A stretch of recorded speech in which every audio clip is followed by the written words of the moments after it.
Hey, what's up guys? I'm here at 60 Odd Escape Rooms, who are kind enough to let me film here for the upcoming show that you're going to be watching right now. They're actually my favorite escape room place. I've done like 6 or 7 of their escape rooms, which is why I'm honored that they're letting me shoot here. I'm going to be shooting at the Titanic escape room, so I hope you guys enjoy the show and check them out. I genuinely highly recommend it.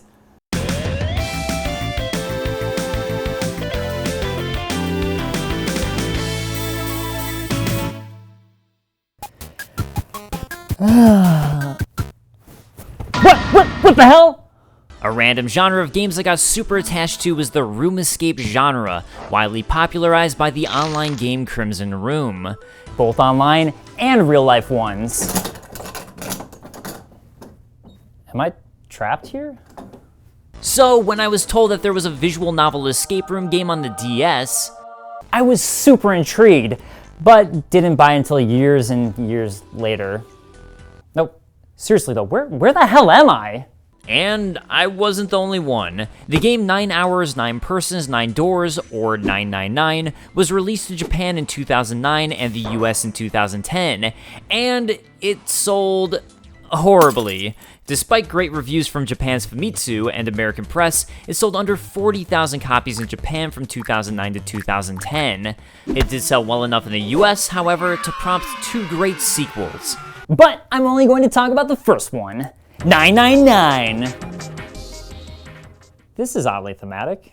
The game starts with your character Junpei waking up in a boat, when suddenly the window breaks, water starts flooding in, and you realize the door out is locked. What the hell? God damn it! You said it, voice actor. Notably, for some reason, you have a watch strapped onto you with a 5 on it. As you stare at yourself downtrodden in the mirror for a moment, you recollect how you got on the boat. You were at home, then randomly kidnapped by some guy in a gas mask. That sounds oddly familiar. Although, honestly, Junpei, this is kind of the worst possible time to reflect and start flashing back. There's water pouring into the room. Now is not the time. What it is time to do is learn about digital roots. So listen up, because this is far more important than drowning. Basically, to get a digital root, you add all of the numbers of a string up and find a sum. Then rinse and repeat until you only have 1 digit. Now that you got that knowledge and flashback, time to escape! Yep, still locked. More 999? Okay, so in order to get out of the room, you have to search around and find various clues to solve puzzles, including, in this case, utilizing the digital root of key cards. Busting out of the room leads you up from the D deck to the C deck, B deck, and eventually bumping into a bunch of other prisoners who have been locked up just like you, equally confused about what the hell is going on. They all have bracelets on, just like you, numbering from 1 to 9.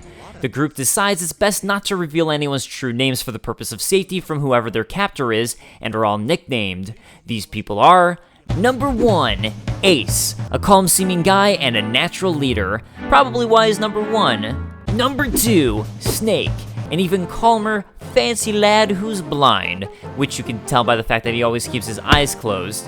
You know, just like blind people always do. Number 3, Santa. Yes, this is the nickname he gives himself. Why? Because San means 3 in Japanese, and literally because of Santa Claus. Moving on! Number 4, Clover.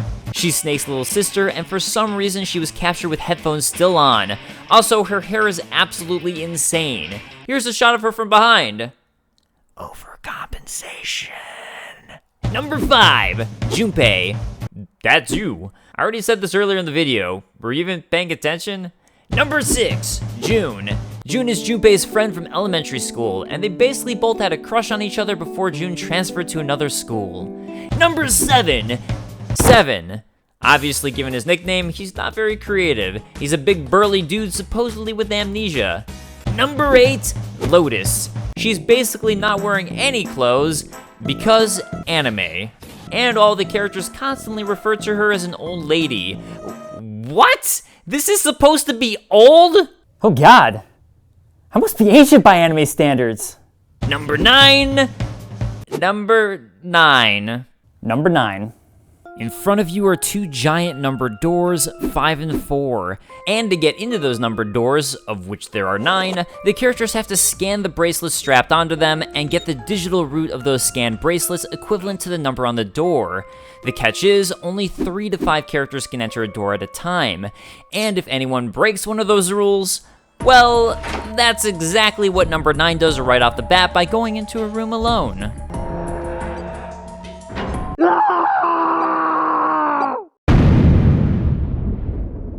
You die. Finally, you have 9 hours to escape. Hence, 9 hours, 9 persons, 9 doors. Following the rules, you can choose if you'd rather go into room 5 with an exploded guy, or chill with the girl you have a giant crush on in room 4. Yeah, I'm gonna go with option B, room with the girl I have a crush on. And through door 4, you end up in another escape room. And this is where things get a little weird. First, you start hearing tales from June about a mysterious Egyptian mummy brought onto the Titanic. Also, that the boat you're on is possibly the Titanic. Yeah, that checks out. Next, Lotus decides to ambush you with information about Rupert Sheldrake's theory of morphogenetic fields. Which is an actual thing, so here we go. Rupert Sheldrake is a real English author who was also a biochemist at Cambridge University for around 6 years. He wrote multiple books, mostly considered pseudoscience, with many discussing his idea of morphogenetic fields. Basically, everything in nature is pretty much telepathically connected, which allows for mass evolutions in various ways. And who said video games don't teach us things? Was it you? What? I'm just trapped in this room with you. Also, who do you keep talking to? Anyway, You eventually get out of the room, only to enter another escape room in a kitchen, and then get trapped in the freezer with Santa and June. Because no one thought to keep the door open. As you're trying to get out of this freezer, June decides to regale everybody with an extremely long story about something called Ice 9, which is a made-up substance from Kurt Vonnegut's Cat's Cradle, spooky stories about books written before the Titanic disaster which mimic the Titanic disaster, and blah blah blah. Why are you telling me this in a freezer? Also, this whole time, Lotus literally does nothing and gives up trying to help you get out.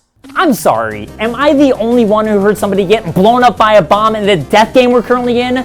You know, the one where we only have 9 hours to escape? Is it just me?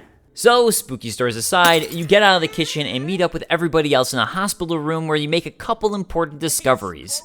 For one, you aren't on the Titanic, but rather its sister ship, the Gigantic, which was turned into a hospital ship during World War I, and also renamed the Britannic. For 2, the hospital room contains the doors 3, 7, and 8. For 3, Snake has gone missing. And, in checking door 3... Holy hell! There's a murderer amongst us. With keys found in rooms 3, 7, and 8, you can now access doors 1, 2, and 6. I decided to go through 1 to stick with Clover, as she's now acting kinda weird, and to watch over her. This leads to the captain's quarters, where you find... What is this? Why does this keep happening? Meryl McBonesby? When did you get in this escape room? After escaping from this set of escape rooms, you make it out to discover that June's group has found door 9. Door 9, which I failed to mention, is the final door and the way for everybody to get out and win the nonary game, as it's called. So we finally made it, Clover? Why are you looking at me like that? Clover? Clover? Clover!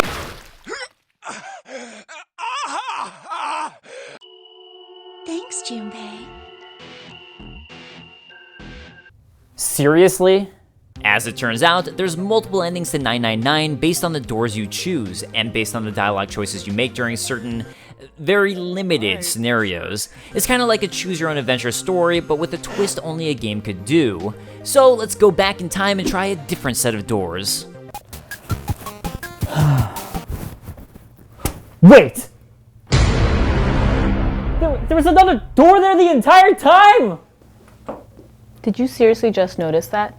Fortunately, once you play through a portion of the game, when replaying, you can fast forward through all of the dialogue. If you utilize a chart in the game, you can see the various paths as well as key paths to take once you've finished.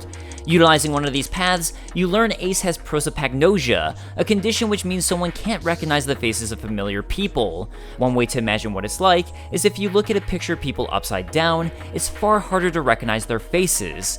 Take this picture for example. You might notice their faces kinda blur together, but when we flip it over, you'll notice it was actually the cast of Friends the whole time. On this route, Clover discovers a note giving a clue to a special pattern on your watch that will showcase a set of numbers. Numbers that can be used to unlock a safe found behind door 5. And at this point, I'm going to start laying out some major spoilers for the game. So if you don't want that, then leave. Okay. Wait, how did she... Within the safe, you find a note revealing Zero's intentions. Revenge for a nonary gameplay 9 years prior that was exactly like the one you're stuck in. It turns out a bunch of kids were kidnapped on a boat by Cradle Pharmaceutical and forced to play the life or death nonary game you currently are. Not only that, but Clover has been murdered and Junpei figures out her killer, Ace. Ace's true name is Gentaro Hongo, and he's the CEO of Cradle Pharmaceuticals. But wait, there's more.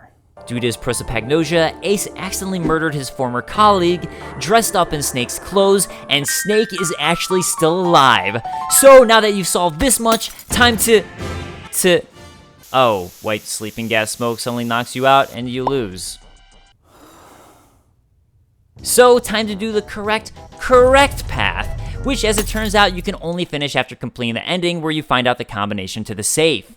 As it turns out, there's actually 2 door 9s and a creepy coffin in the room with a keypad on it. If you've completed the previous ending, you'll somehow remember the earlier safe note from the alternate universe, allowing you to unlock the coffin and find within it Blizzard, nuzzling up with Konami. Oh no. Who's next?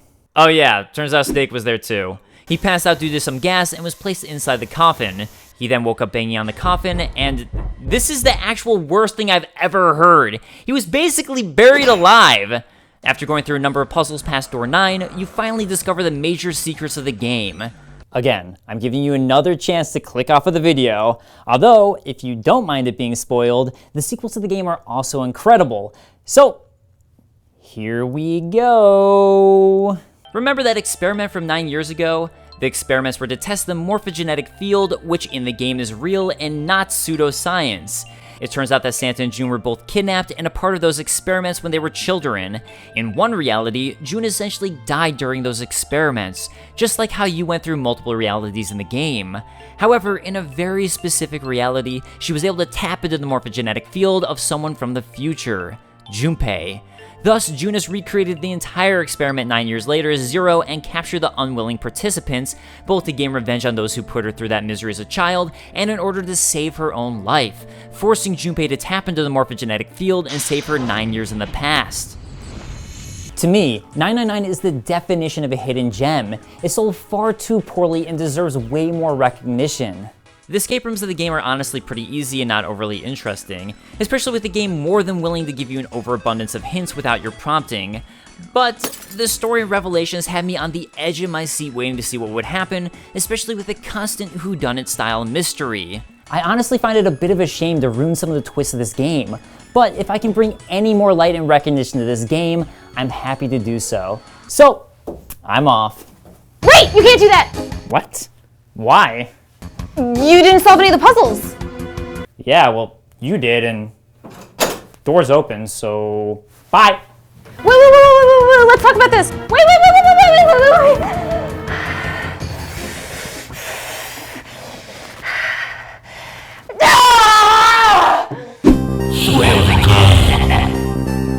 A huge thank you to everyone who supports me on Patreon, Invidentia and Jason Buck in particular this month, and in general, thank you all so much. It really means so much to me. Also, once again, I'd like to thank 60 Out Escape Rooms for letting me film at one of their locations. I really do mean it when I say that they're my favorite escape room place. In particular, some of my favorites I've done have been Jumanji, The Orphanage, and Senator Payne. All of them, though, top-notch, highly recommend it. And of course, thank you to Matt Newman for helping shoot and direct the show, and Claudine Quadrat for being an excellent Orange Squash Olly. She's a terrific actress who's on the web series Kai Loki or in various commercials and shows. Thanks for watching. Later, guys. Peace.